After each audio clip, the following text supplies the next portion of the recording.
Pata-pata, dahil malamig na naman ang panahon. Kailangan na ng mainit na sabaw. Ayan. Buto-buto mother. Dami ng pata. Mainit na sabaw para sa malamig na panahon. Ayan. Pakulaan natin. Ayan. Tapos,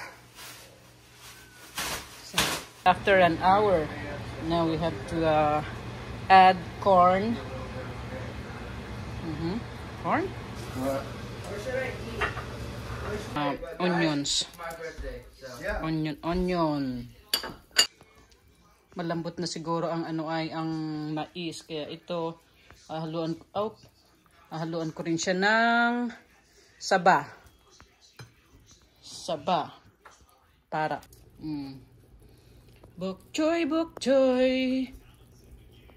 Ayan. Lapit nang maluto ang ating